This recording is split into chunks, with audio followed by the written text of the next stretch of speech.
La historia de Anelis comenzó Con extraños ruidos por la madrugada. Hablamos del año 1960, cuando en el convento Movimientos autónomos de los objetos. Arañazos en las ya no se manos. profesaba el culto que le diera vida.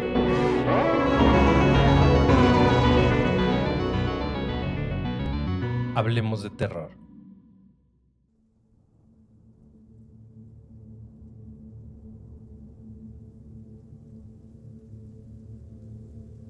No abras. No importa cuánto tiempo toquen esa puerta o por cuántas noches lo hagan. Solo no abras. Incluso si escuchas a alguien tras de ella pidiendo ayuda o intentan echarla abajo, no abras por nada del mundo. Eso me repetía mi tía Angélica, como a un niño, dándole instrucciones al dejarle solo en casa, con un rostro de seriedad absoluta y palabras tan llenas de veracidad que mis ideas de que solo se trataba de asustarme se sumaron de inmediato. Intenté preguntar sobre tal advertencia, algo confundido. Solo me observó a los ojos unos segundos y se dio la media vuelta para seguir con sus actividades en la cocina. Solo hazme caso y no preguntes. Mientras menos sepas, será mejor para ti. Créeme. Esa fue su respuesta a mis interrogantes, que emitió con una voz calma pero segura, mientras restregaba los platos luego de la cena. Era octubre, tal vez no la mejor época para vacacionar, pero decidí tomarme algunos días de relajo y visitar a mis queridos tíos al norte. No era el mejor lugar para la diversión, más bien era como un pueblo inhóspito y austero, pero colmado de tranquilidad y hermosos paisajes. Justamente lo que necesitaba para relajarme, luego de un año saturado de problemas.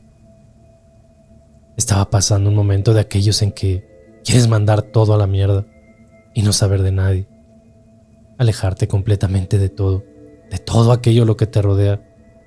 Y este, sin duda, era el lugar indicado. No recordaba mucho de acá. Creo solo de niño había venido en un par de ocasiones junto a mis padres, razón por la cual me costó llegar más tiempo del habitual. El autobús capitalino solo llegaba al centro de la ciudad, debiendo hacer el resto del viaje hacia el valle interior en unos antiguos camiones que disponían los pobladores para ir y venir. Al llegar, solo polvo bajo mis pies, me sacó una sonrisa, y aún más gratificante fue mirar a mi alrededor, donde todo era hermosa naturaleza y casas rodeadas de montes y valles, donde poquísimas cosas eran de cemento, y además escaseaba la tecnología adictiva de la gran ciudad. Tío Héctor me recibió en la parada con un gran abrazo, sorprendiéndose gratamente de lo crecido que estaba luego de casi 20 años sin verme. Pasamos a un almacén cercano para comprar algunas bebidas y nos dirigimos a casa por interminables calles de terracería, con una amena conversación. Al pasar, sentí muchas miradas furtivas de los pobladores, algunas muy inquietantes, sobre todo de los más ancianos. Poca gente nos visita, sobre todo en estas fechas, me dijo mi tío Héctor, como adivinando mi inquietud respecto a las miradas. Encontré aquello normal. De seguro en estos alejados pueblos cada extraño que pisa debe ser recibido de igual manera, no tomando mucha importancia a ello, ni siquiera a la frase que pronto jugaría un rol importante en toda esta historia, sobre todo por estas fechas, algo que no advertí en aquel momento. Ya en casa y luego de ponernos al corriente de mis últimos años de vida, tía Angélica preparó un sabroso almuerzo y me eché una dormida tan profunda como hace mucho no lo hacía, despertando un par de horas más tarde, completamente relajado. Era mi primer día y quería desde ya aprovechar mi estadía, decidiendo salir de inmediato a conocer los alrededores del pueblo. Y quién sabe, tal vez por ahí encumbrarme en alguno de los cerros más cercanos. No vuelvas tarde, hijo. Si vas a andar de turista, trata de que sea antes de que caiga la noche. Estamos en aquelarre y cosas raras se avecinan para Día de Muertos, me advirtió el tío desde el sillón, mientras hacía ruidos al sorbotear su café. Aquellas palabras me pillaron justo en el umbral, deteniéndome con curiosidad para preguntar de qué rayos hablaba. Me miró con seriedad y luego se echó a reír, diciéndome que me fuera tranquilo, con la promesa de que al regreso me hablaría de aquello y de algunas historias terroríficas de este pueblo. llevando su índice a la boca, en clara alusión a que no quería que la tía Angélica supiera. Al parecer no le gustaba hablar de ciertas cosas. Eso sí, fue muy enfático nuevamente en que regresara antes del ocaso. Las pocas horas que tuve por delante las aproveché recorriendo el pueblo y comprando algunos abarrotes para la casa. Aquellas miradas extrañas las seguí percibiendo en todo lugar, pero ya me eran costumbre de regreso, el cual, por cierto, fue algo más tarde de lo que esperaba tío Héctor. La noche me agarró sin darme cuenta, y creo que fue por primera vez que no andaba preocupado de los horarios. Sin embargo, llamó mi atención y caí en cuenta de que era probablemente tarde, cuando los pueblerinos comenzaron a meterse en sus casas, cerrando las puertas y ventanas. Casi en forma mágica, el gentío desapareció de las calles y me vi solo deambulando por ellas. Solo unas cuantas personas se cruzaron en mi camino, quienes con celeridad avanzaban a sus hogares acarreando a sus hijos.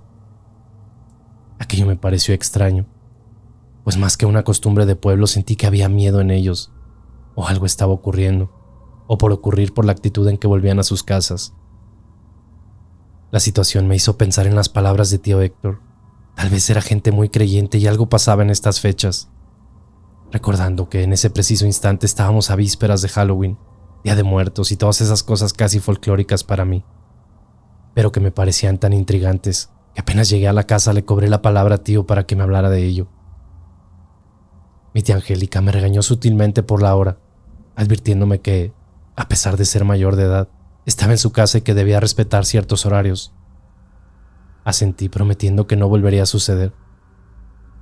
Luego de la cena, la tía se retiró a su cuarto como de costumbre. Era la ocasión perfecta para que el tío me pusiera al corriente de las leyendas de este pueblo.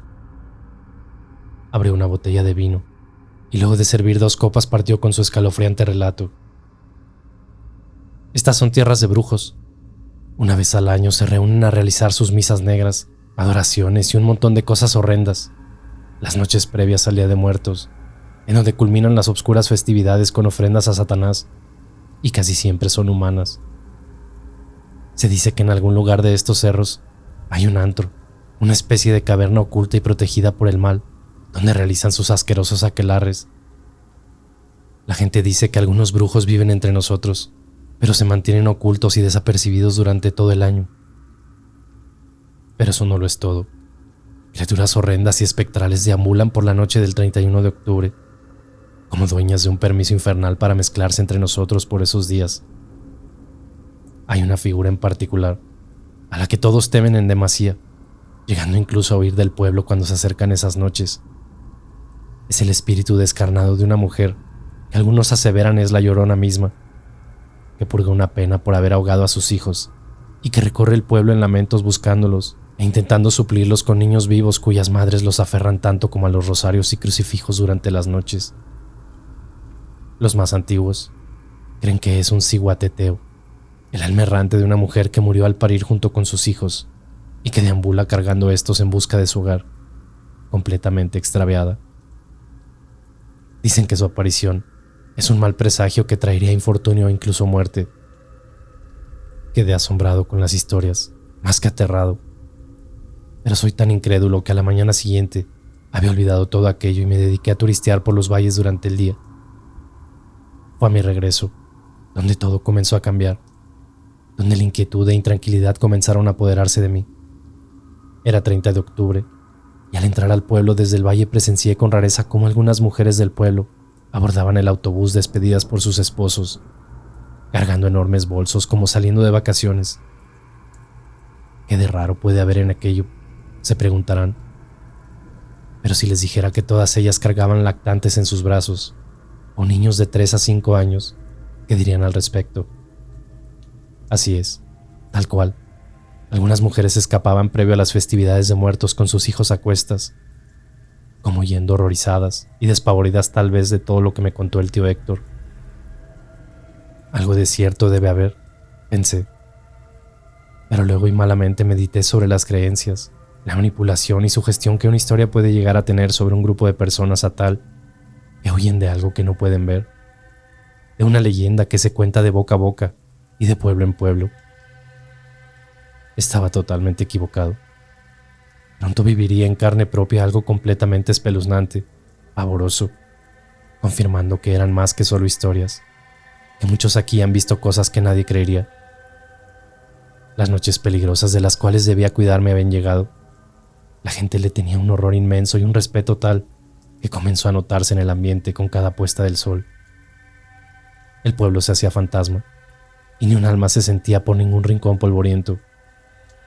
Durante la cena, intenté preguntar más al respecto sobre qué diablos le pasaba a la gente, pero mi tía Angélica parecía desviar el tema, solo indicándome que no les gustaba mucho estas festividades de Noche de Brujas y de Día de Muertos, que eran una comunidad muy religiosa, apartada totalmente de fiestas paganas.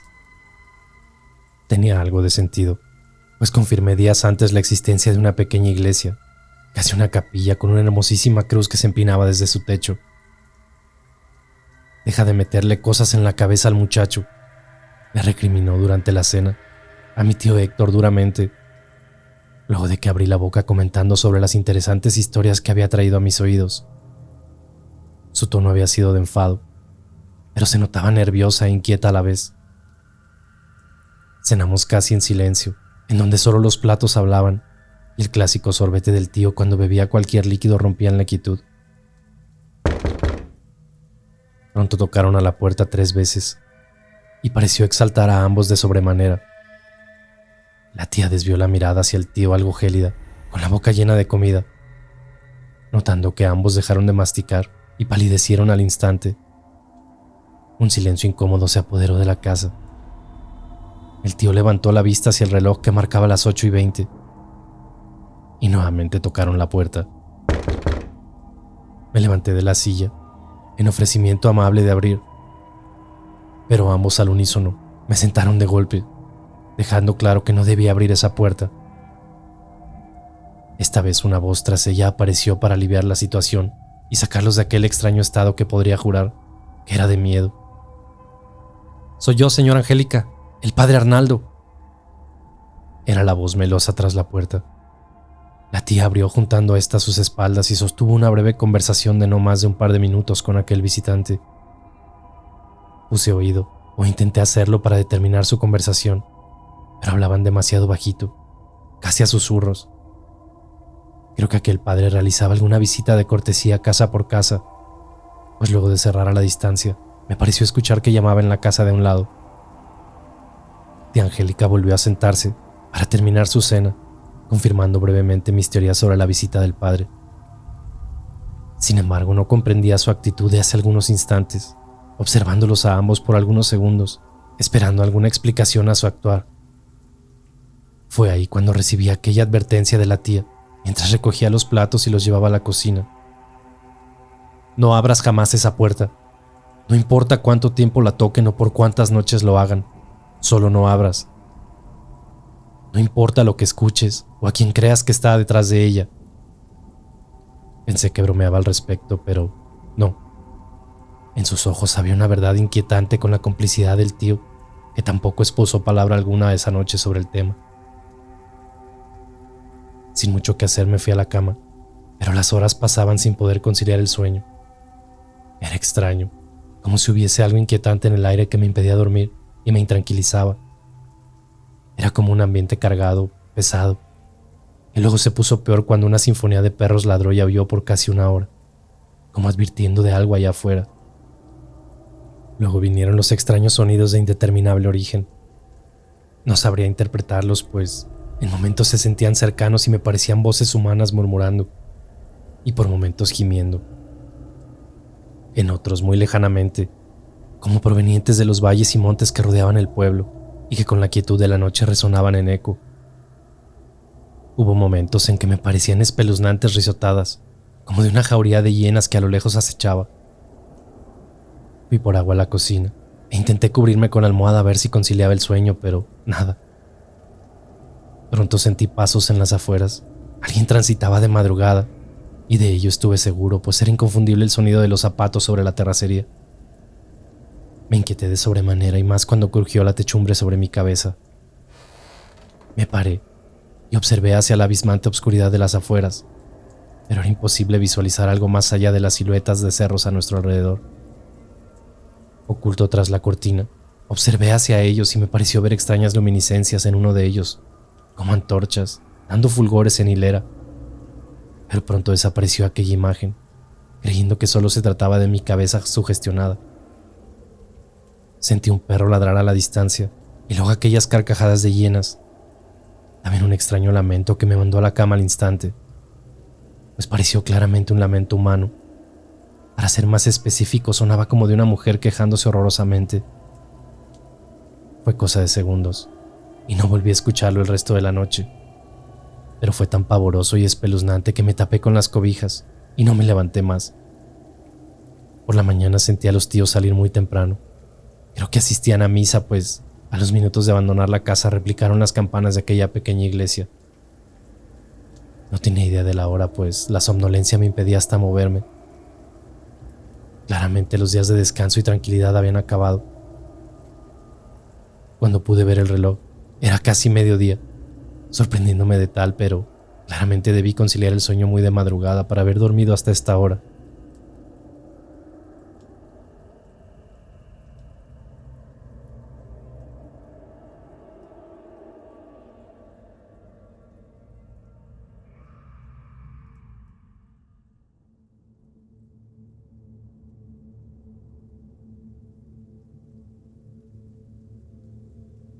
Salí de la casa y un sol radiante encandiló mis ojos.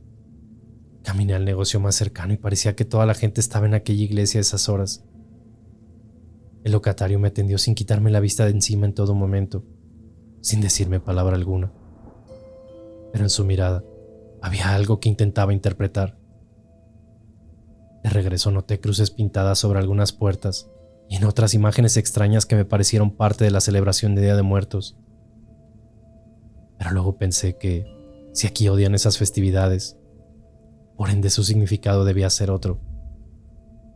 Fue ahí cuando comprendí que eran, pues más bien protección quizá contra las brujas. Algo de interesante tenía este pueblo después de todo.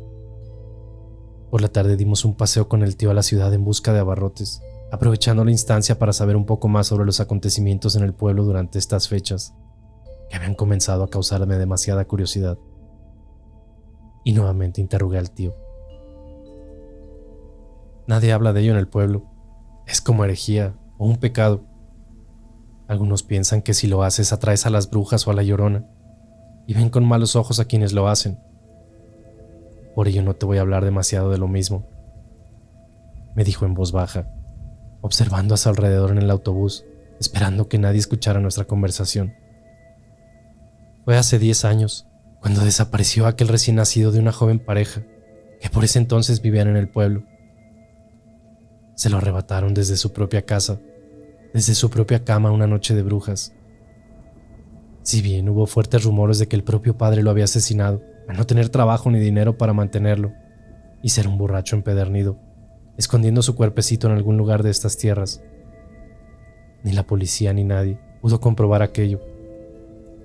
Aquel hombre se mantuvo siempre firme en su declaración de los hechos, asegurando con total convicción que había sido una mujer descarnada y aberrante quien se los había arrebatado aquella noche, que la vio con sus propios ojos, cómo lo cargó de cabeza, tomándolo por uno de sus pies y desapareciendo en la oscuridad levitando.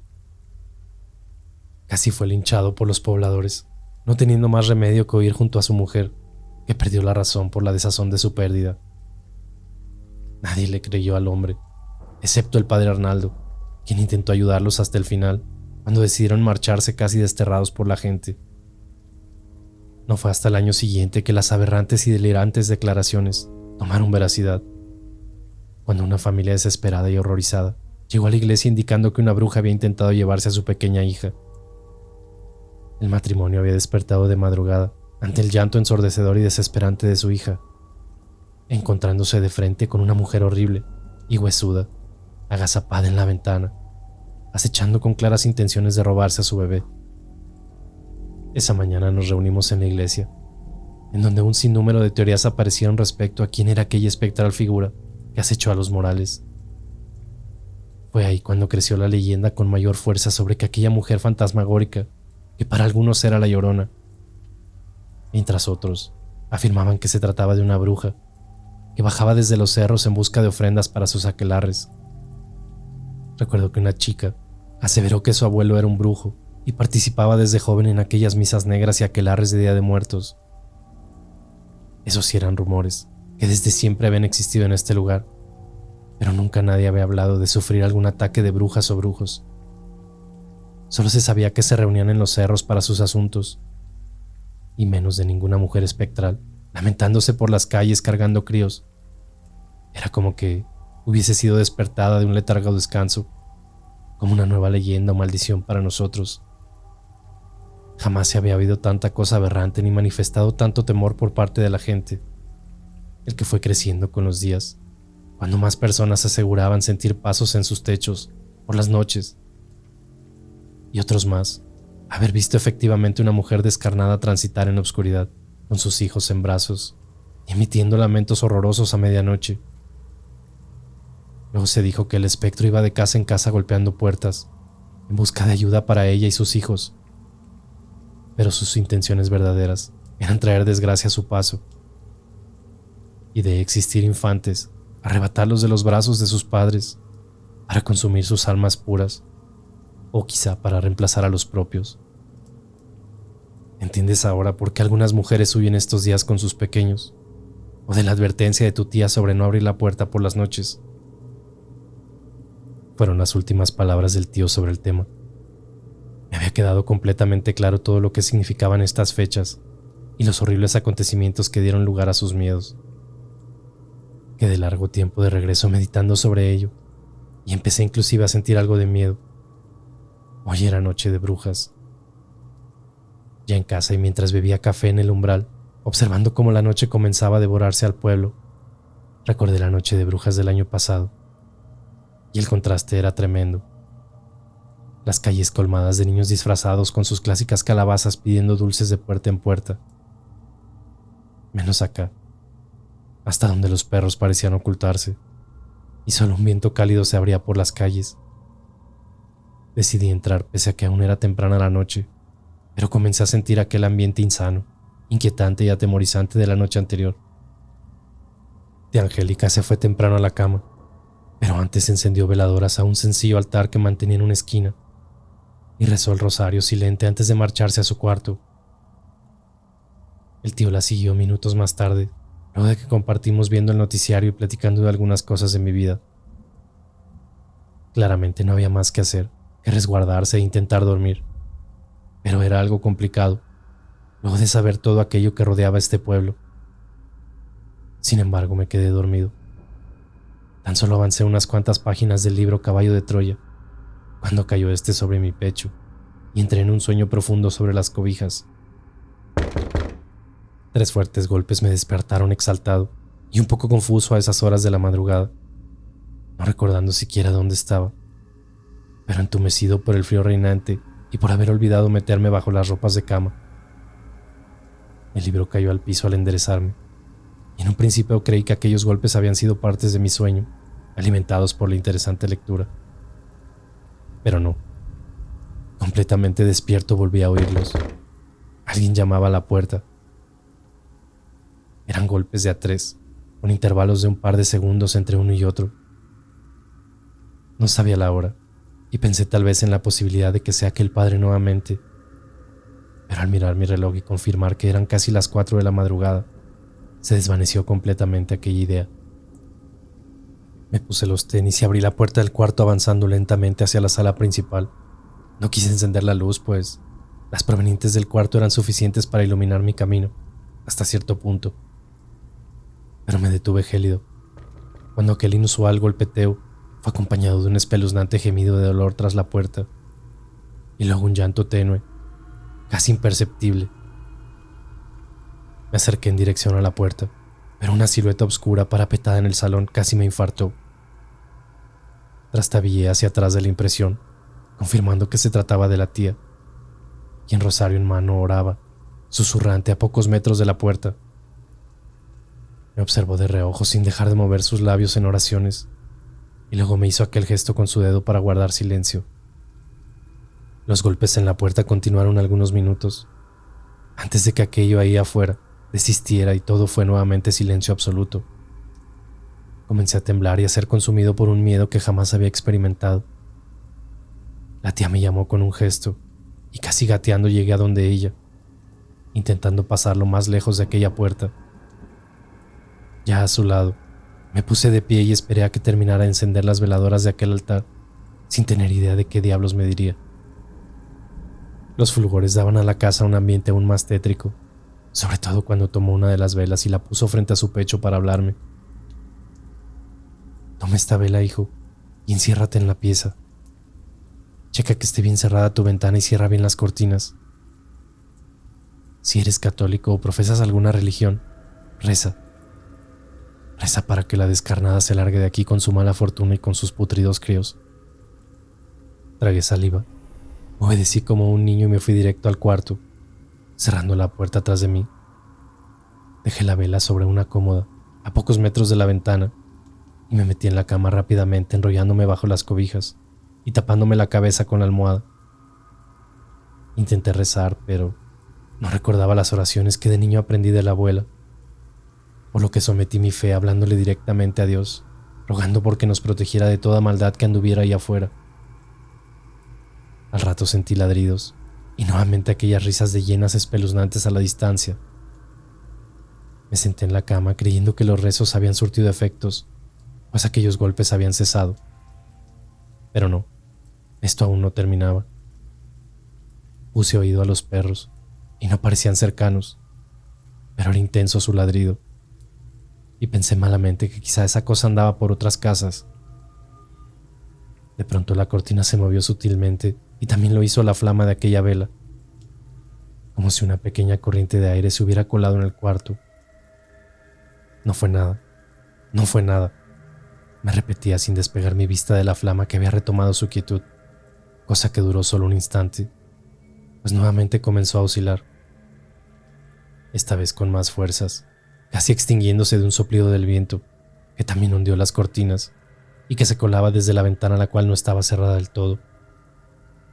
El miedo se acrecentó en aquel momento, recordando las palabras de tía Angélica: revisa que esté bien cerrada tu ventana, algo que claramente había olvidado a causa del miedo.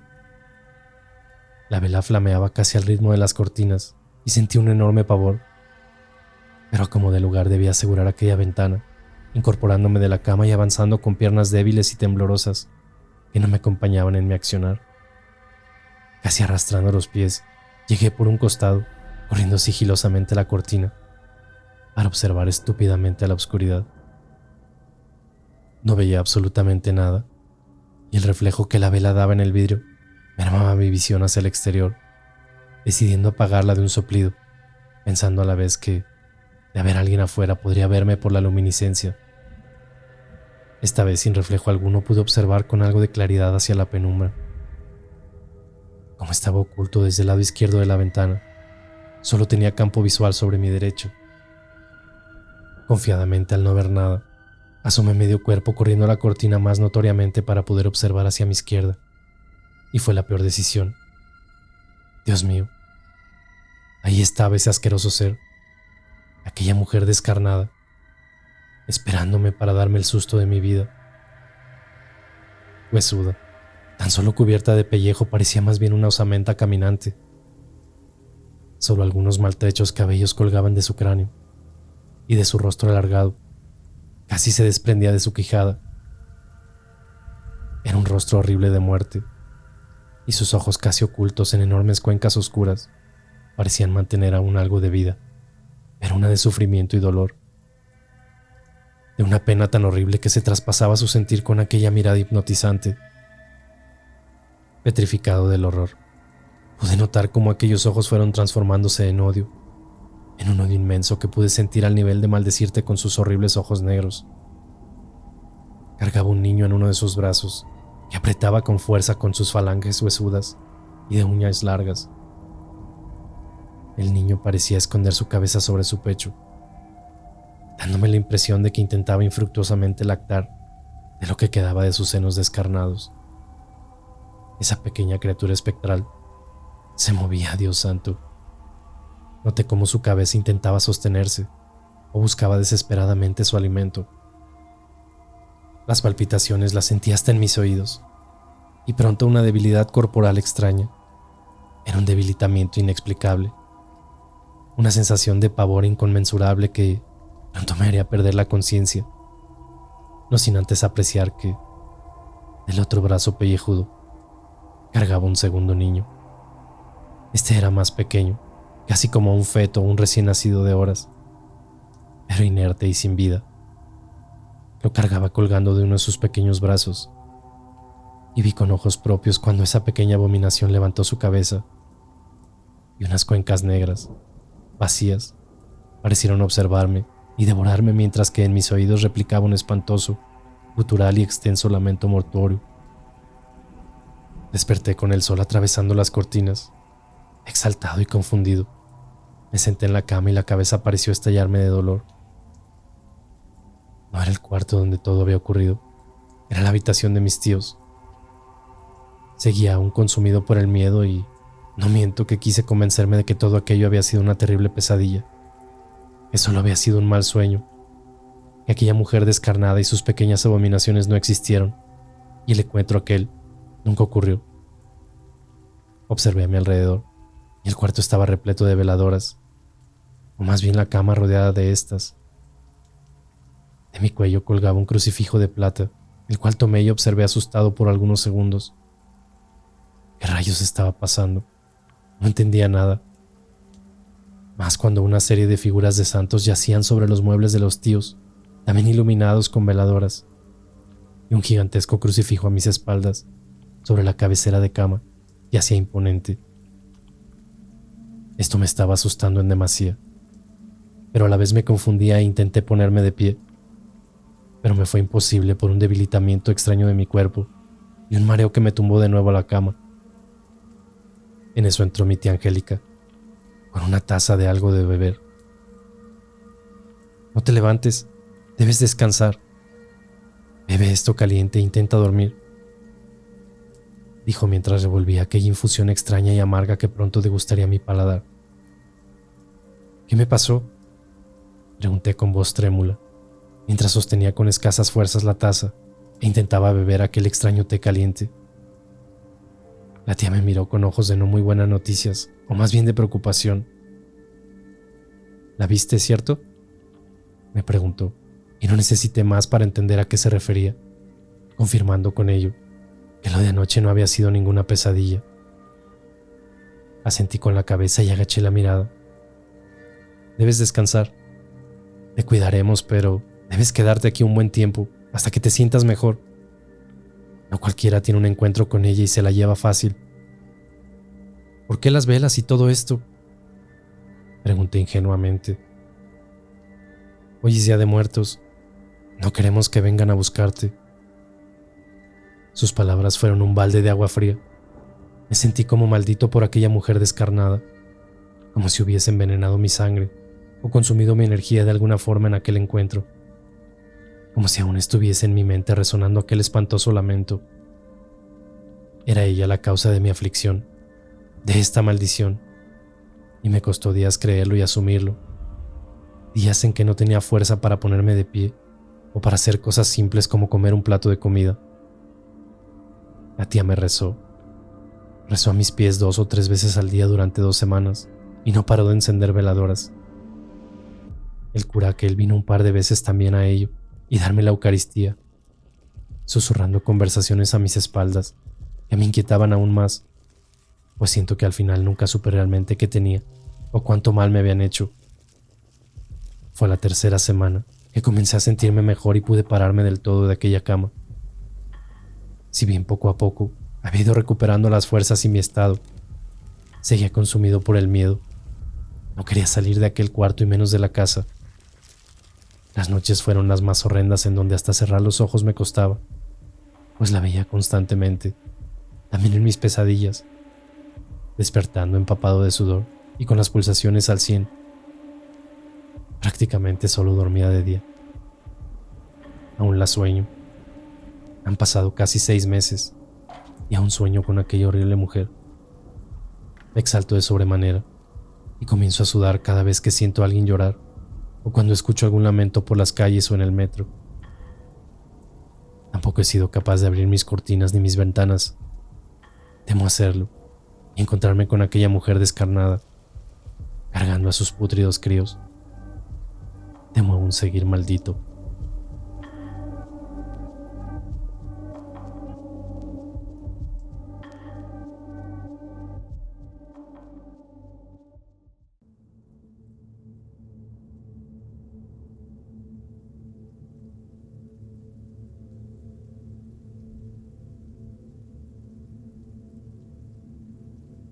Hola, ¿cómo les va? No puedo decirles mi nombre por razones personales, pero les quiero compartir mi historia.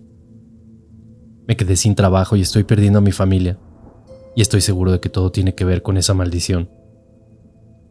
Dejen ponerlos un poco en contexto, para que sean ustedes los que juzguen si todo lo que me pasa es verdad, y es derivado de algún tipo de maldición, o definitivamente estoy perdiendo la cabeza. Después de algunos años de pasearme entre trabajos, terminé mis estudios en la carrera de arqueología, en la Escuela Nacional de Antropología e Historia. Desde que yo era un niño, las películas de Indiana Jones siempre me motivaron a ser parte de ese mundo en el que pudiera descubrir piezas de la historia de mi país y protegerlas. Desafortunadamente, en mi México la corrupción y la omisión de las autoridades, sobre todo en estos temas, es pan de cada día. Conseguí trabajo en el Instituto Nacional de Antropología e Historia, donde imaginé sería parte de las personas que descubrirían nuevas zonas arqueológicas en el país, abriéndome paso entre la maleza o la jungla para toparme con imponentes ruinas arqueológicas y desenterrando tesoros invaluables que pasarían a las vitrinas de los museos. Pero nada más lejano de la realidad. Mi trabajo era básicamente burocrático. Me tocaba redactar y responder oficios de solicitudes y trámites del instituto, horario de oficina y un sueldo promedio, una vida aburrida y repetitiva. Claro, tenía acceso a mucha información, inventarios de piezas arqueológicas, reportes de hallazgos, y muchas veces por las oficinas llegaban piezas muy importantes que obviamente se quedaban en resguardo en el área de conservación, restauración o de archivo mismo. Con el tiempo aprendí a lidiar con mi puesto y comencé a conocer bien a los demás empleados, y entre ellos algunos colegas que contaban sus historias de cómo habían encontrado algunos tesoros arqueológicos. Pero también conocí el lado oscuro del lugar. Muchas piezas no llegaban a figurar en los inventarios, o ni siquiera alcanzaban a llegar a las oficinas. Algunos compañeros contaban cómo los jefes, en los sitios de excavación, a veces encontraban figuras o joyas que no figuraban en ningún documento, y que tristemente terminaban en manos de coleccionistas adinerados o en el mercado negro. Hay gente que está dispuesta a pagar mucho dinero por piezas de colección y joyas encontradas en estos sitios. Y como los sueldos de mi profesión no son los más competitivos, pues muchos colegas se veían tentados a embolsarse piezas de los hallazgos para después venderlos y hacerse, pues, de su dinerito para el retiro, como ellos lo llamaban. Además, en varias ocasiones, me tocó eliminar algunos artículos de los inventarios por instrucciones de mis superiores, alegando que eran imposibles de restaurar o que se habían roto en el traslado, o simplemente sin explicación alguna. Solamente me pedían desaparecerlas del inventario. En fin, era lo más cerca que estaría de mi sueño de aquel de niño, pero con el tiempo las cosas cambiarían.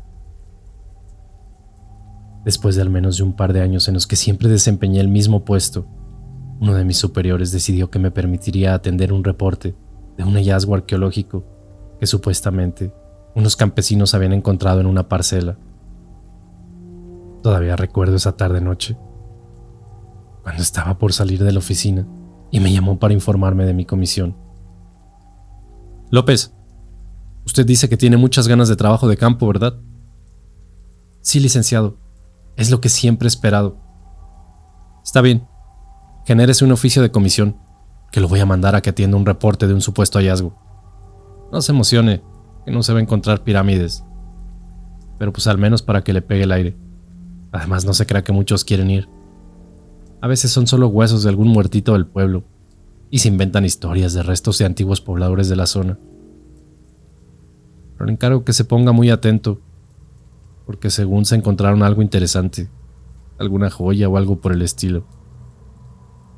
¿A dónde debo dirigirme, licenciado?, le pregunté, con aquella emoción que todavía lo recuerdo. No sé bien, López.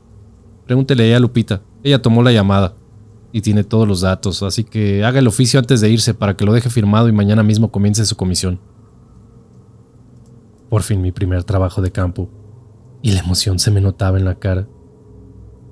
Aunque, si pudiera regresar el tiempo, jamás hubiera aceptado semejante encargo. La mañana siguiente debía pasar a la oficina para recoger viáticos y comenzar la aventura. Recuerdo que imaginé aquel glamour que recordaba de las películas.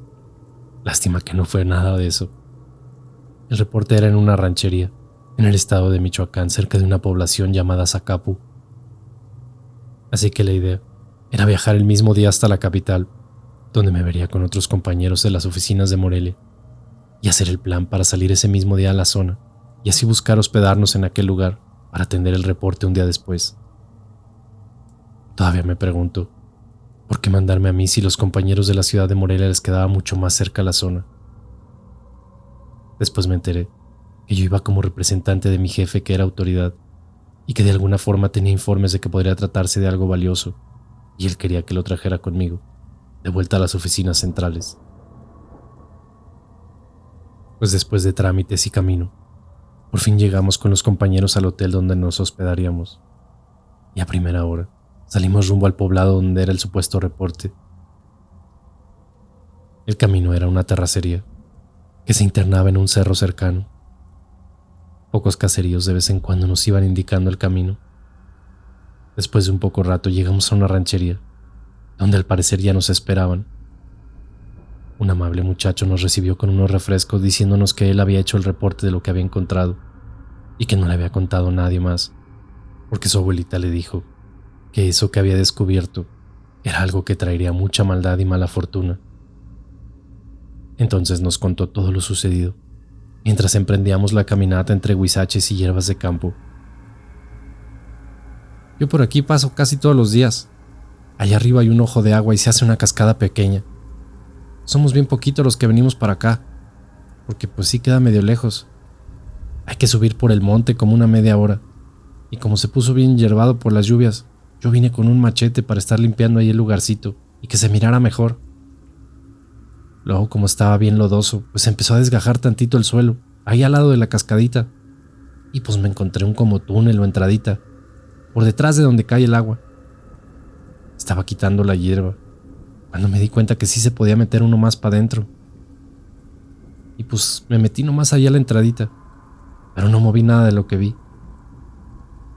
Tapé nuevamente la entradita con hierbas para que nadie lo viera, y luego se lo fueran a robar. Yo iba a agarrar unas cosas, pero mi abuela me ha contado historias sobre este lugar, y que los tesoros escondidos así deben quedarse. Lo que no es de uno, pues, mejor que se quede donde estaba. Mientras el muchacho contaba su historia, perdí la noción del tiempo, pero ya llevábamos bastante caminando. Cuando entre la maleza, fue que llegamos al lugar que nos había descrito. Lo que vi me dejó boquiabierto. Entre las hierbas y a medio monte, un pequeño campo de agua como tipo estanque que se formaba con agua que al parecer salía del subsuelo y de la pared de piedras, hacían a la vez una pequeña cascada. No era en sí una montaña, parecía una formación de rocas colocadas con precisión. No quise apresurarme con las conclusiones, pero eso no era una cascada ni un ojo de agua. Parecían más bien los restos de un temazcal.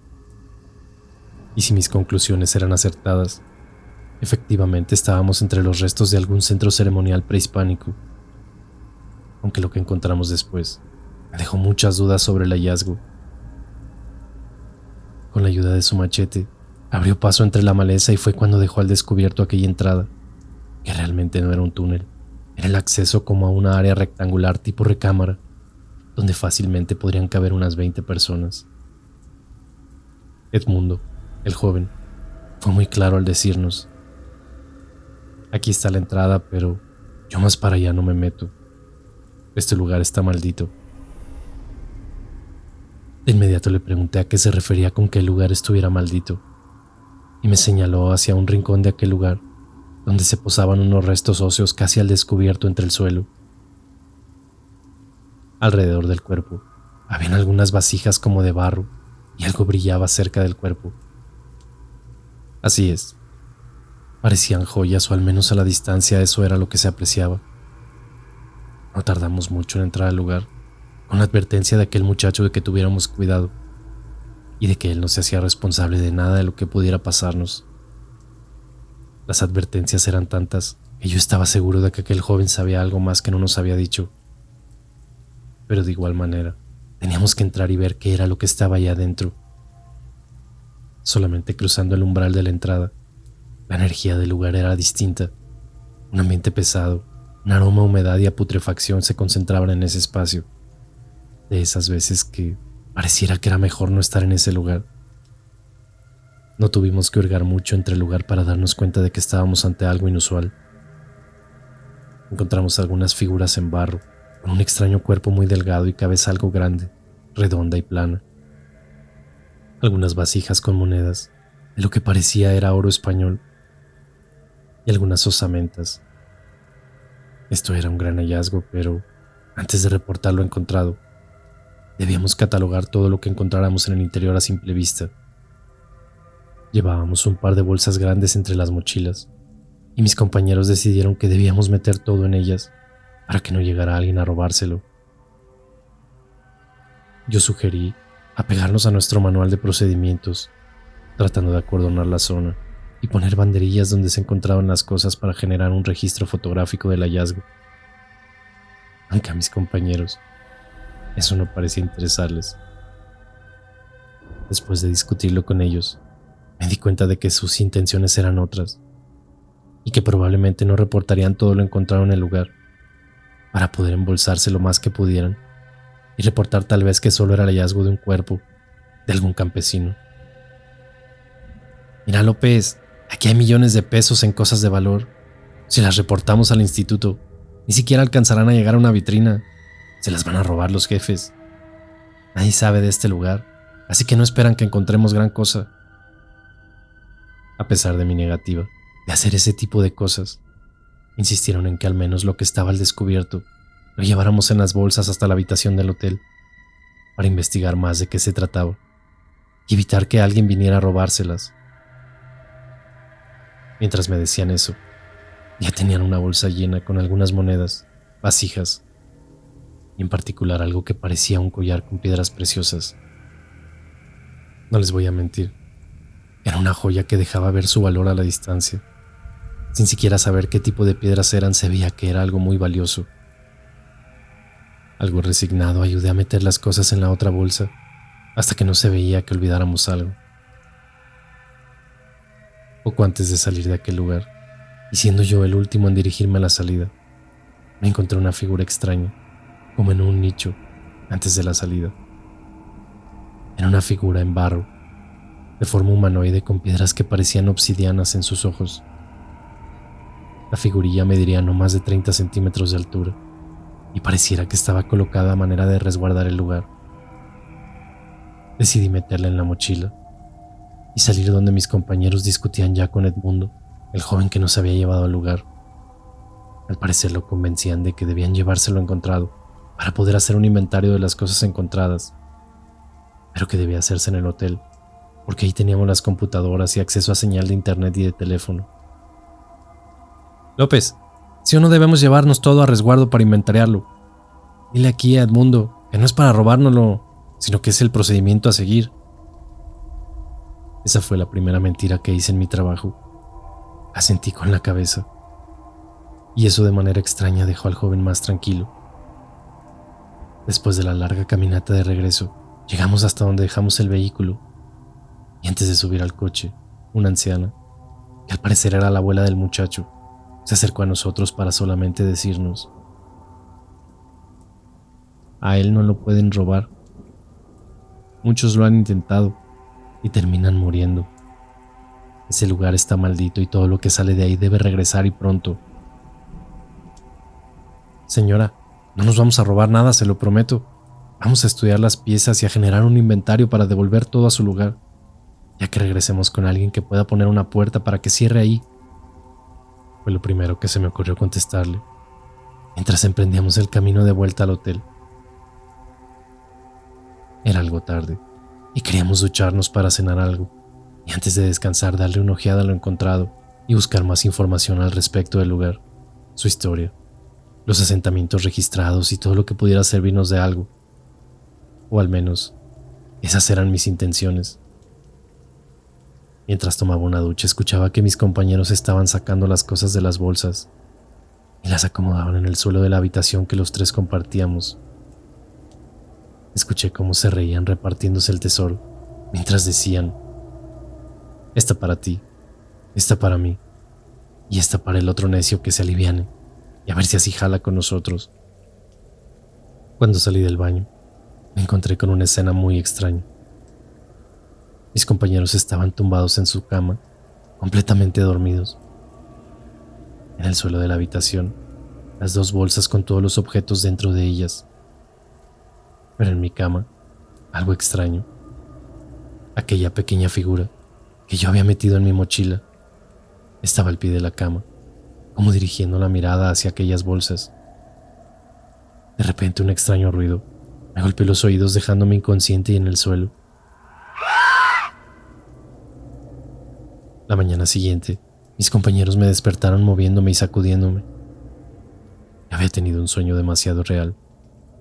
Y más que un sueño, parecía una advertencia. Estaba a punto de contarle a mis compañeros lo que había pasado la noche anterior, cuando noté que sus ojos estaban muy irritados. Se veían muy rojos, como si los pequeños vasos o venas que tenemos en las cavidades oculares se les hubieran reventado. Al incorporarme del suelo, mi nariz comenzó a sangrar un poco. Debía contarles todo de inmediato.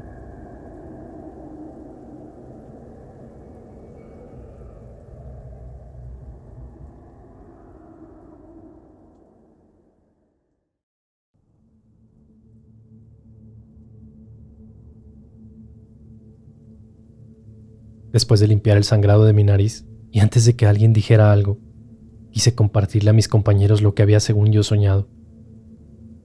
Les platiqué que al salir de la regadera los encontré completamente dormidos y que todos los artículos de la zona que descubrimos estaban en las bolsas.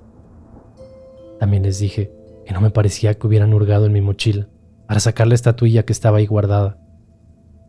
Mientras yo hablaba, ellos se quedaban viendo entre sí, como si no comprendieran de lo que les hablaba. Iba a proceder cuando me interrumpieron. López, a ver, espérate. ¿Qué estás diciendo? Nosotros dejamos todo en el suelo y no sacamos nada de ninguna mochila. Mientras poníamos las cosas en el suelo, un extraño ruido muy agudo comenzó a zumbar en nuestros oídos y caímos tumbados en la cama. Lo siguiente es que despertamos y tú estabas tumbado en el suelo. Suponíamos que tú habías guardado todo. Los tres nos quedamos en silencio. La verdad es que ninguno supo realmente qué había sucedido. Miren, muchachos, cuando yo caí noqueado por un extraño zumbido, no sé si lo soñé o lo imaginé, pero vi a aquella anciana, aquí en la habitación, la abuela del muchacho que nos llevó a aquel lugar. Traía puesta ropa muy extraña, como traje ceremonial de alguna cultura antigua. No recuerdo bien todo, pero estoy seguro que portaba el collar que encontramos en el sitio y que está ahí en la bolsa. Traía en su mano algo como tipo báculo y repetía varias veces que el tesoro debía regresar a su lugar o la maldición acabaría con nosotros. Que el guardián solo nos había advertido, pero que si no devolvíamos las cosas, sería más drástico. Mis compañeros se me quedaron viendo un instante para después soltar tremenda carcajada que no sabía qué era lo que les hacía tanta gracia. ¡Ay, López! Si me dieran un peso por cada que alguien me dice que hay una maldición en sitios como este, ya sería millonario. Son creencias populares inofensivas, cuentos que les cuentan a los niños para que no anden en malos pasos. ¿Cómo crees que una anciana o un supuesto guardián va a venir a lastimarnos? Somos 3 contra 1, no tendría oportunidad. Pero mira, de todas maneras hoy vamos a llevar las cosas a la cueva aquella. No podemos dejarlas aquí en el cuarto, mientras vamos y buscamos más cosas que sean de valor. Aquellas palabras me cayeron como balde de agua fría. Yo sabía que debíamos regresar, y que las piezas encontradas debían ser catalogadas para ponerse en resguardo. Pero no imaginé que mis compañeros realmente querían regresar para buscar más cosas de valor e intentar quedarse con todo lo encontrado. De cualquier manera, antes de salir hacia la zona del hallazgo, yo debía marcarle a mi superior para informarle del avance. No imaginé lo que iba a escuchar en esa llamada. ¿Oficina del doctor Rodríguez? Hola Mari, habla López para reportarme con el doctor. ¿Estará él por ahí? López, ¿cómo le va? ¿Ya encontró la Gran Pirámide? Me dijo con tono sarcástico mi jefe. No, doctor, no encontramos ninguna pirámide, pero creo que sí es algo que vale la pena investigar más. Fíjese que encontramos algo que parece ser un antiguo temazcal o centro ceremonial, pero hay muchas cosas de interés. Dime que encontraste algo de valor, por favor, López, porque tengo muchos gastos y no me vendría mal un dinerito extra. Se me hizo un nudo en la garganta. Mi jefe estaba prácticamente aceptando que lo que encontráramos no iba a parar a algún museo, o probablemente ni a una oficina llegaría. Estúpidamente me apegué a mis protocolos y le conté sobre las piezas encontradas y que iba a mandarle un inventario detallado por correo cuando me interrumpió. No. ¿Qué correo, ni qué inventario, ni qué nada? Eso me lo traes directo a mí. Yo lo paso a donde deba de pasarse. Ni que no supieras cómo funcionan las cosas, mi querido López. Mejor dime sobre el collar. De casualidad tiene unas piedritas verdes. No sé cómo sabía sobre el color de las piedras en el collar, pero efectivamente tenía unas piedras preciosas verdes, como si se tratara de esmeraldas. Me dio la ligera impresión de que mi jefe sabía algo más sobre el hallazgo y me mandó a mí como su conejillo de indias por si algo saliera mal. Terminamos la llamada y sus instrucciones fueron muy claras. No quería que quedara nada registrado y debía dejar que mis compañeros encontraran más cosas para que unas cuantas se extraviaran y todos quedáramos contentos. Ellos se quedaban algo, mi jefe lo más valioso, y ya lo demás lo haríamos público después de estudiar todo el lugar a fondo. También me sugirió que si encontraba alguna cosita que me gustara, yo podía quedármela, para que me quedara calladito, porque si no perdería mi trabajo y él podría hacerme la vida imposible. Me reuní con mis compañeros, quienes al escuchar las instrucciones de los superiores quedaron más que contentos. Es más, se sentían hasta aliviados, porque decían que ahora sí podían contar conmigo. La verdad es que no se imaginaban que yo haría todo por impedir que se robaran las cosas, y estaba dispuesto a denunciarlos a todos por el bien de mi profesión y de mi país. Qué ingenuo fui, al pensar que todo saldría como lo pensaba. Regresamos al poblado, donde ya nos esperaba aquel muchacho en la puerta de su casa, y desde la ventana su abuela se asomaba sospechosamente, dirigiéndome una mirada extraña, como si ella supiera lo que soñé, o como haciéndome saber que no había sido un sueño. Cuando Edmundo vio que veníamos con las bolsas con todas las cosas, se alegró diciendo que le daba gusto que no nos hubiéramos ido del lugar sin devolver lo que habíamos sacado.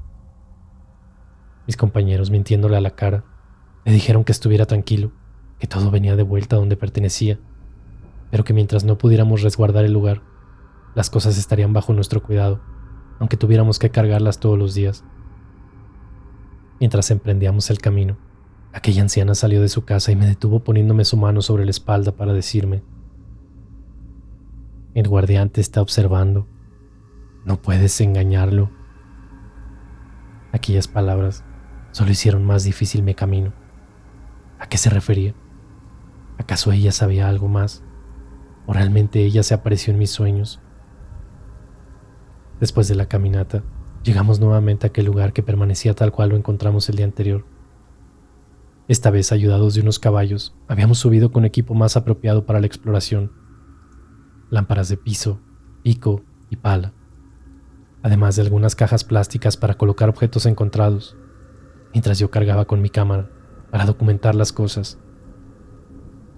Al entrar al lugar, coloqué la estatuilla donde la había encontrado, claramente devolviéndola a su posición original, pensando que mis compañeros harían lo propio con las cosas de la bolsa. Obviamente esto no fue así. Ellos de inmediato tomaron pico y pala para ver qué más podrían encontrar. y vaya que encontramos bastantes cosas. Mientras yo tomaba algunas fotografías del lugar, los escuché cómo gritaban de júbilo al encontrarse entre la tierra una pequeña caja con unas monedas en su interior, que claramente parecían ser de oro. La caja llevaba una inscripción en perfecto castellano, una ofrenda de paz para el guardián en señal de arrepentimiento por tomar lo suyo. Esas palabras comenzaron a rondar mi cabeza, maquinando teorías sobre su significado. ¿Sería que alguien más estuvo aquí antes que nosotros? ¿Será que alguien se robó algo y terminó devolviéndolo? Más temprano, mientras salíamos del hotel, estuve investigando y no existía algún registro sobre hallazgos en la zona. Mientras yo seguía admirando aquella caja, mis compañeros siguieron escarbando y gritando de júbilo mientras seguían desenterrando bolsas como de piel, con joyas en su interior, monedas, alhajas y algunas cuantas monedas más. Habíamos encontrado un gran tesoro, aunque en ese momento no habíamos notado algo muy importante. Las cosas que íbamos encontrando no eran precisamente de la misma época cronológica. Por el tipo de trabajo en las joyas, podíamos saber que efectivamente no eran de la misma época. Parecían como si, a través de los años, las personas encontraran este lugar y por alguna razón terminaran realizando alguna especie de ofrenda. Después de seguir moviendo tierra y escombros, encontramos algo que parecía un altar. Era claro que la pared que teníamos enfrente realmente escondía algo más. Probablemente un mural o alguna figura grande, pero eso nos llevaría más tiempo para poderlo limpiar más a detalle. Y como no tardaba en caer la noche, sugerí que dejáramos el equipo y las cosas y nos fuéramos a descansar. Pero mis compañeros no estaban de acuerdo conmigo. No querían dejar nada de valor en ese lugar, nada que no fuera el equipo de trabajo. Ese realmente no les importaba. Me quedé callado y les seguí el juego. Guardaron todas las joyas y salimos del lugar, donde en esta ocasión decidí dejar aquella figura en la entrada en el nicho donde la encontré por primera vez. ¿Qué, López? ¿Bueno, te vas a llevar a tu amiguito?, me dijo Roberto, mi compañero, en clara burla por no quererme llevar aquella estatua con nosotros. Mientras descendíamos, nos llegó la noche y con ello la desgracia. Llegamos hasta la casa de Edmundo, donde teníamos el vehículo del trabajo, y sin mucho protocolo, mis compañeros se subieron rápidamente y echaron las bolsas y las cajas llenas de aquello que habíamos encontrado y que se negaban a dejar en el sitio. Mientras conducíamos de regreso al hotel, Roberto, que venía como copiloto, comenzó a tener un extraño ataque de tos. Sus ojos comenzaron a ponerse muy rojos y le faltaba el aire. Todo apuntaba a que, por alguna extraña razón, se venía asfixiando. Me iba a detener para asistirlo, cuando Carlos, el otro compañero, me dijo que mejor acelerara el paso y que nos fuéramos directo a urgencias para que lo ayudaran, que tal vez podía ser algún ataque de asma o algo parecido. Y así fue. Aceleré a fondo y en menos de 5 minutos unos camilleros ayudaban a trasladar a nuestro compañero al área de urgencias, mientras él seguía ahogándose y perdiendo color. 5 minutos más tarde, uno de los médicos salió a darnos la mala noticia. Nuestro compañero había fallecido por causas extrañas. Presentó un cuadro de asfixia por un bloqueo en las vías respiratorias, derivado de un extraño objeto en su garganta. El médico nos mostró una fotografía y mis ojos no podían creer lo que veían.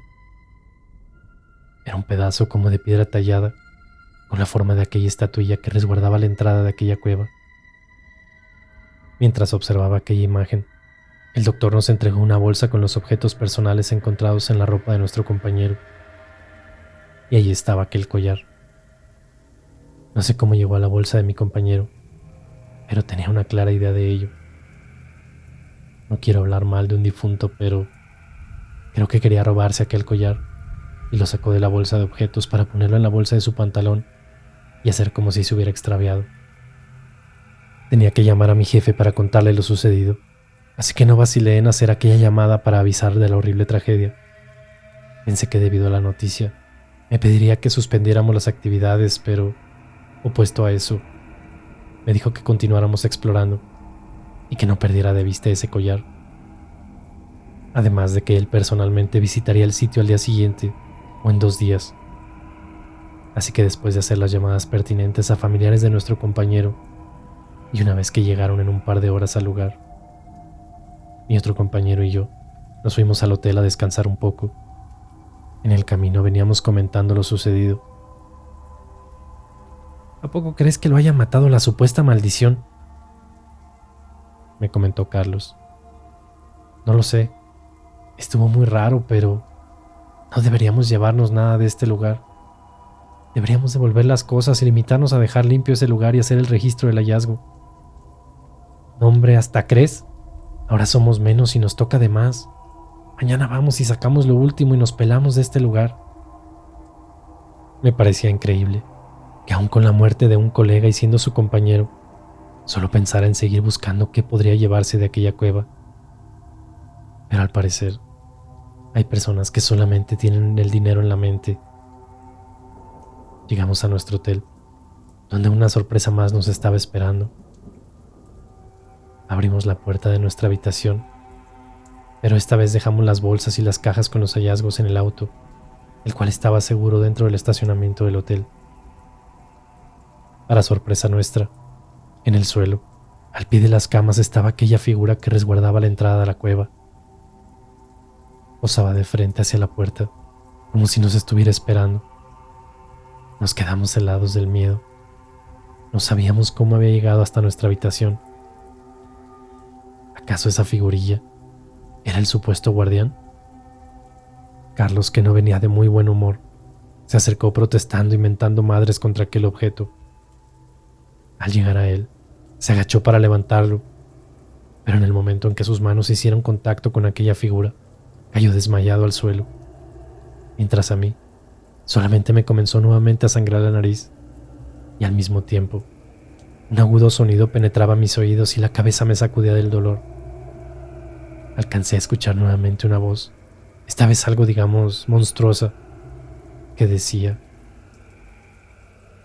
A él no lo pueden robar. Devuelvan el tesoro y serán perdonados.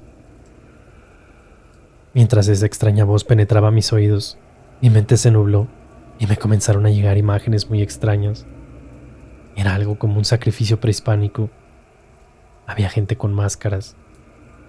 En el centro, una persona de estatura exagerada portaba una máscara similar a la estatuilla y de su pecho colgaba aquel collar. Lo siguiente que veo es como una cara se comienza a acercar hacia mí y la cara termina convirtiéndose en algún tipo de criatura de dientes afilados, ojos hundidos, completamente negros. No recuerdo mucho, porque en ese momento mi cuerpo no pudo más y caí desvanecido por completo.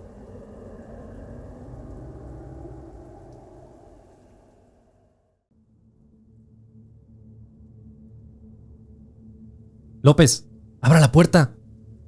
López, ¿está por ahí? Desperté algo confuso y mareado, gracias a los constantes golpes a la puerta del cuarto. Miré a mi alrededor y la habitación se encontraba vacía.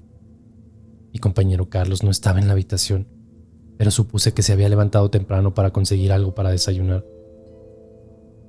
López, abra la puerta, ya sé que está ahí. Me dijeron en la recepción. Abrí la puerta de inmediato y mi jefe, el doctor Rodríguez, entró a la habitación preguntándome por las cosas. ¿Dónde está lo que encontraron? Necesito ver ese collar. No quiero sonar quejumbroso, pero un buenos días hubiera estado bien. Le expliqué a mi jefe que todo estaba en el vehículo en el estacionamiento y que mi compañero no tardaba en regresar a la habitación, que había salido a conseguir el desayuno, pero mi jefe impacientemente me andaleó para que tomara mis cosas y saliéramos de inmediato a mostrarle lo que habíamos encontrado. Solo me dio tiempo de lavarme los dientes y de tomar mi mochila. Curiosamente noté que aquella figura que estaba en el suelo cuando llegamos la noche anterior ya no estaba en la habitación, pero supuse que Carlos tal vez la había tomado y la había dejado en el auto. Llegamos al estacionamiento y ¿cuál fue mi sorpresa? Nuestro vehículo no estaba ahí. Al parecer mi compañero no se había salido a buscar el desayuno. Probablemente se había adelantado a la cueva aquella para ver qué más podía sacar antes de que yo lo encontrara.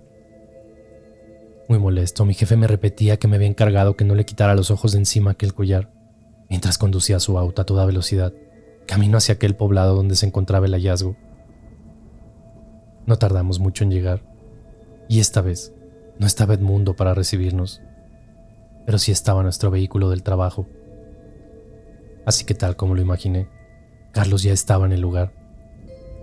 Sus intenciones no las conocía, pero no debían ser buenas ya que me dejó tirado en el hotel. Íbamos a comenzar a caminar cuando aquella anciana abrió la puerta de su casa. Pensé que sería lo mismo de todos los días, alguna advertencia en forma de amenaza que intrigara mi camino, pero no. Esta vez fue diferente. Después de darnos los buenos días, nos ofreció una taza de café recién hecho, algo que en verdad me iba a caer de maravilla para aquel dolor de cabeza, pero yo solo quería seguir mi camino. Sin embargo, mi jefe no se negó y le dijo que con todo gusto le recibíamos una taza. Aquella anciana me pidió que la acompañara a la cocina de su casa para ayudarle a servir y cargar las tazas. Aquella amabilidad, en verdad que se me hacía muy extraña, pero no me dio tiempo de decirle nada a mi jefe cuando ya me estaba apurando para que le trajera su café. Entré pues a la casa de la señora. La casa era muy sencilla, con los muebles suficientes para un par de personas. Las paredes de ladrillo sin acabado y el piso de puro cemento hacían evidentes que la casa se quedó sin terminar, y así decidieron habitarla. Lo que resaltaba a la vista era la cantidad de objetos que adornaban el interior de aquella pequeña vivienda. Pero no eran objetos comunes, ni adornos cualquiera. Parecía que estaba dentro de un pequeño museo dedicado a alguna cultura prehispánica. Bastantes figuras en barro, vasijas, utensilios de cocina y algunas vestimentas. Trajes confeccionados como para una ceremonia de aquella época, que lucían muchas plumas, huesos e inclusive alguna joya. Estaba anonadado por la cantidad de objetos que había en ese lugar. Seguí peinando la sala con la mirada, cuando en un rincón, sobre una silla vieja, lo vi. Era aquel traje que vestía la anciana cuando la vi en mis sueños, y a un costado, aquel palo, el que parecía un báculo. «Listo, hijo, aquí está el café». Las palabras de aquella anciana interrumpieron mi inspección del lugar. Estaba a punto de preguntar el origen de aquellas cosas, cuando la anciana me interrumpió para decirme algo. «No, mijo, nada de eso salió de la cueva. Eso ha pertenecido a mis antepasados y ha pasado de generación en generación en mi familia. No tengo tiempo para contarte ahorita toda la historia de mi familia, pero debes saber algo muy importante. Ese lugar está maldito. Todo aquel que entra a ese lugar termina cargando una antigua maldición que mora esta zona. Tus compañeros solo vienen a ver qué pueden robarse, pero yo sé que tú eres de corazón noble y debes evitar a toda costa que se lleven las ofrendas que dejaron al guardián. Eso puede provocar una desgracia, si no es que ya lo hizo». En ese instante, le compartí el fallecimiento de mi colega unas horas atrás, y por la expresión en su rostro no pareció sorprenderle. «Oiga, pero, ¿qué es ese lugar? ¿Quién es el guardián y por qué hay una maldición?», le pregunté, aprovechando que caminábamos hacia la salida de su casa, mientras cargaba 2 tazas de barro con el café que nos había ofrecido. Al abrir la puerta, mi jefe manoteaba y gesticulaba como discutiendo o negociando con alguien, mientras hacía una llamada por su teléfono. Aquello dio oportunidad para que aquella anciana me contara brevemente algo sobre ese lugar. «Mira, hijo, la historia completa es muy compleja, pero ese lugar tiene miles de años. Se dice que una antigua deidad fue encerrada en ese lugar, rodeado de joyas, oro y cientos de ofrendas, incluidos sacrificios humanos. Eso era lo único que lo pudo mantener encerrado, junto con el espíritu del guardián. El guardián vigila la entrada, pero creo que ya lo conociste. Los primeros habitantes de la zona decían que en esa caverna habitaba el mismísimo diablo, que quienes lo visitaban podía pedir favores a cambio de su alma al morir. Con el tiempo hubo quienes venían a pedir favores, pero al no dejar una ofrenda ni algo a cambio, el guardián no los protegía y la desgracia llegaba a sus vidas. Luego el lugar estuvo oculto por un tiempo, pero en algún momento lo encontraron y quisieron robar todos sus tesoros. Quienes lo intentaron, pagaron con su propia vida. Esa es la maldición. Con solamente entrar a ese lugar, ya debes dejar algo en ofrenda para el guardián. Y quien no lo hace lo paga con su propia vida.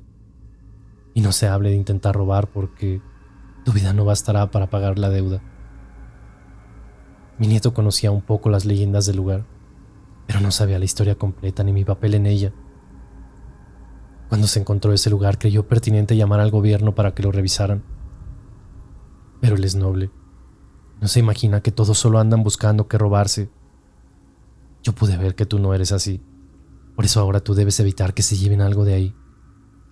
Desde mis ancestros, nos hemos dedicado a resguardar el lugar y su leyenda, para evitar que aquel ser maligno abandone la cueva. Aquella historia merecía más tiempo para ser contada a detalle, pero la premura de salir de la casa, y con mi jefe que había terminado su llamada y ya lanzaba miradas esperando aquel café para podernos retirar, me impidieron hablar más con la señora. Y así, conocer bien por qué se había aparecido en mis sueños y que me contara más a detalle sobre quiénes habían sido los pobladores de la zona. Le entregué la taza a mi jefe, quien de un sorbo terminó con aquel café sin dar tiempo a cruzar más palabras con aquella señora. Ándale, López, que se hace tarde. Fue lo único que dijo. Comenzamos pues a subir por aquel camino, que para ese momento ya tenía yo familiarizado.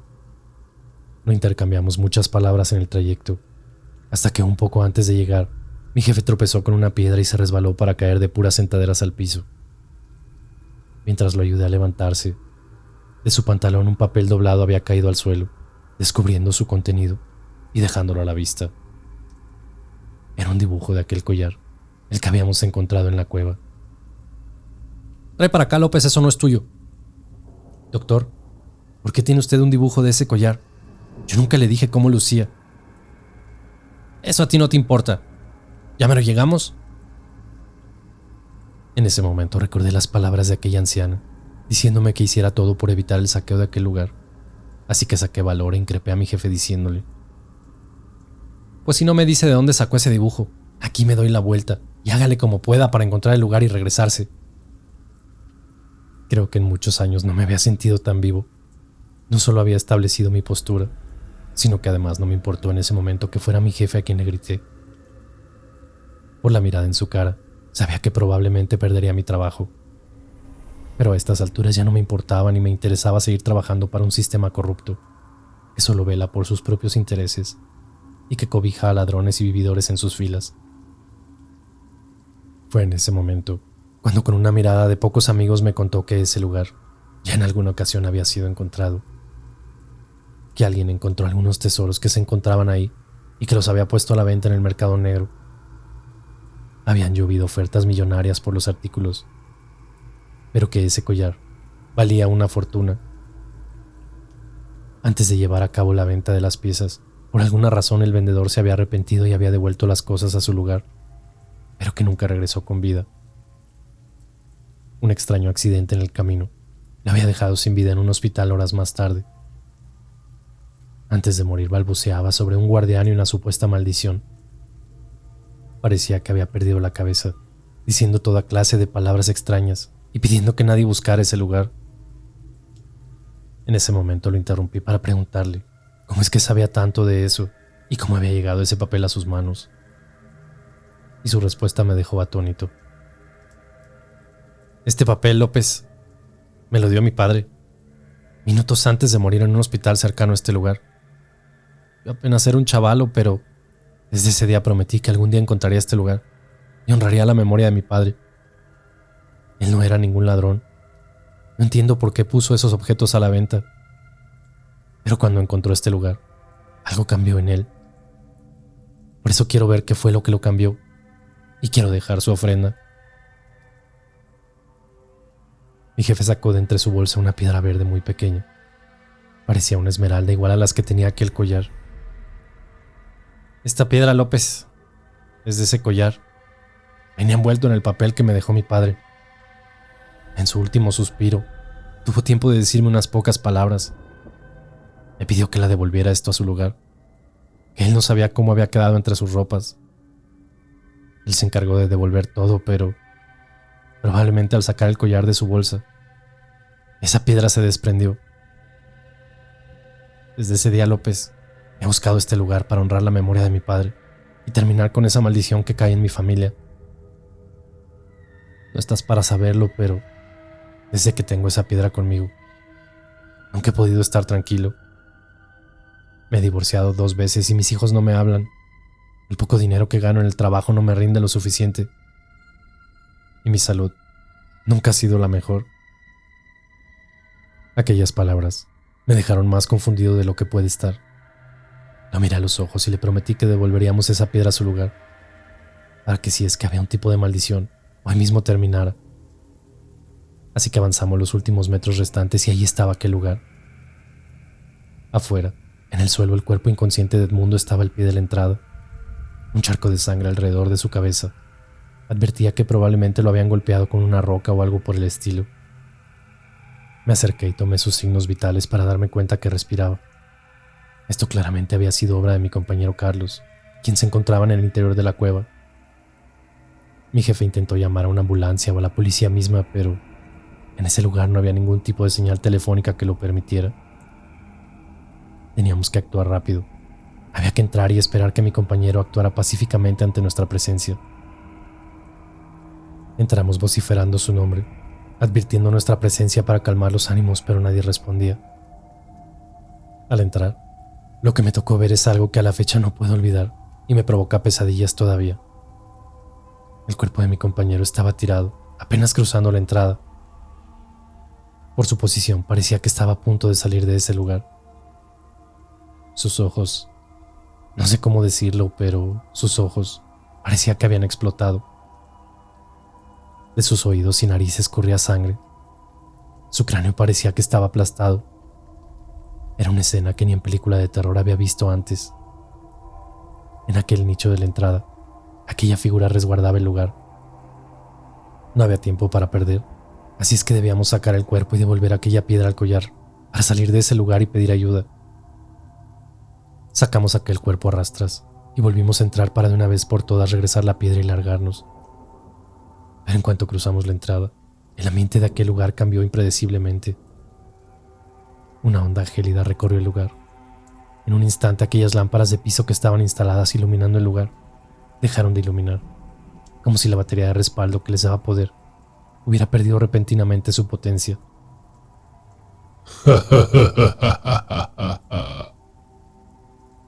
Una extraña y macabra sonrisa inundó cada rincón del lugar. Fue cuestión de segundos para que el miedo me paralizara por completo. Pegado al fondo, donde habíamos encontrado aquel altar, y en medio de la penumbra que inundaba la cueva, un par de ojos en tono rojizo se iluminaron.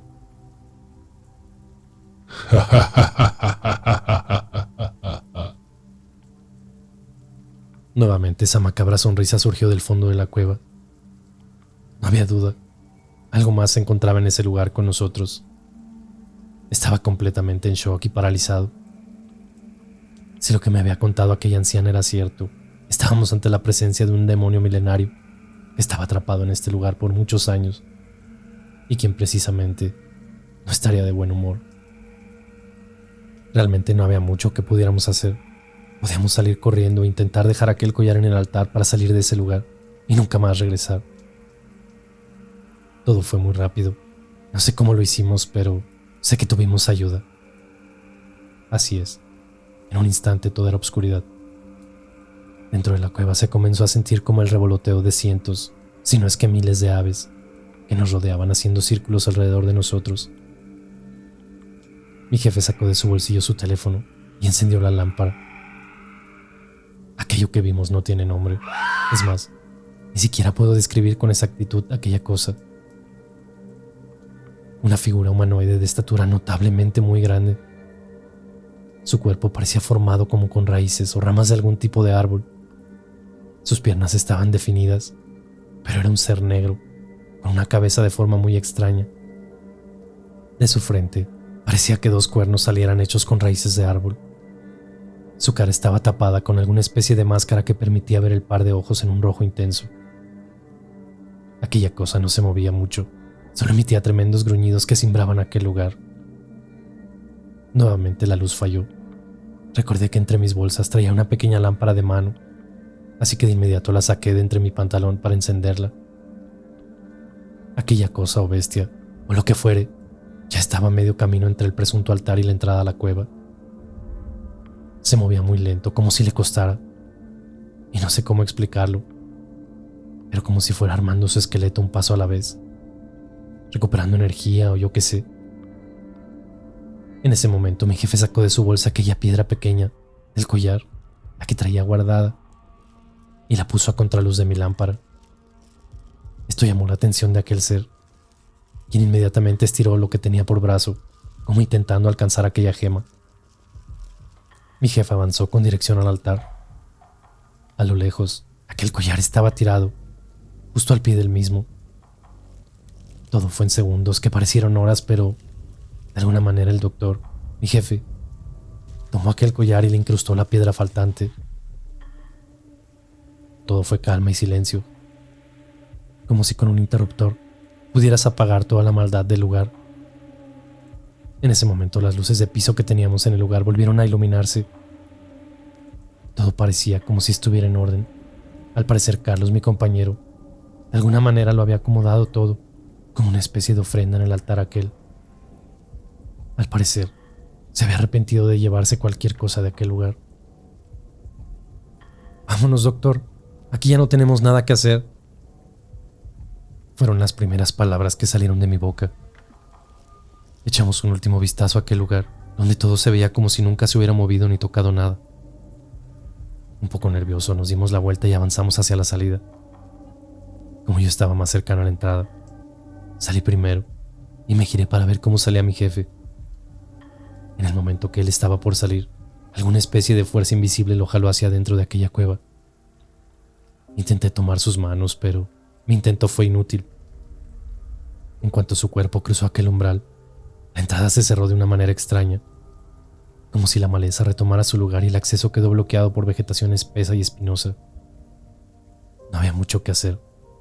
Tenía que ayudar a Edmundo, que despertaba algo confundido y con dolor de cabeza. La herida que tenía en su cabeza de forma misteriosa había desaparecido. Todo fue muy extraño, y fue la última vez que estuve en ese lugar. Después de bajar el camino hasta casa de Edmundo, me despedí para regresar a la Ciudad de México e informar de los acontecimientos a mis superiores. Evidentemente, no me creyeron una sola palabra, y por si fuera poco decidieron que no podía seguir laborando en la institución. No es que tuviera muchas ganas de hacerlo, pero considero que no tenían motivos para despedirme, y mucho menos para juzgarme de loco. No pasó mucho tiempo cuando mi suerte siguió en picada. Diferencias familiares irreconciliables fueron las palabras de mi mujer cuando solicitó el divorcio. Hoy no tengo trabajo, familia, y mi salud está deteriorándose. Y conozco el motivo de todo esto. Hace unos días, limpiando mi armario, me encontré con aquella mochila que siempre tuve en aquella expedición. Entre sus bolsos, una pequeña piedra de color verde brillante estaba como atorada al fondo. ¿Cómo llegó ahí? No lo sé. Solo sé que aquella maldición aún me persigue y debo regresar la piedra a su lugar, pero esta vez debo llevar algo más. Una ofrenda, quizá. Recuerdo las palabras de aquella anciana. Solo con entrar a este lugar estás en deuda. Si no dejas una ofrenda, la maldición te perseguirá toda la vida. Escribo esta historia antes de emprender el viaje a aquel lugar donde intentaré devolver la piedra, y de paso dejaré un pequeño obsequio, unas cuantas joyas de oro que mi familia me heredó y que ahora mi ex esposa me devolvió al separarnos. Si no regreso o no saben de mí, ya saben dónde buscarme.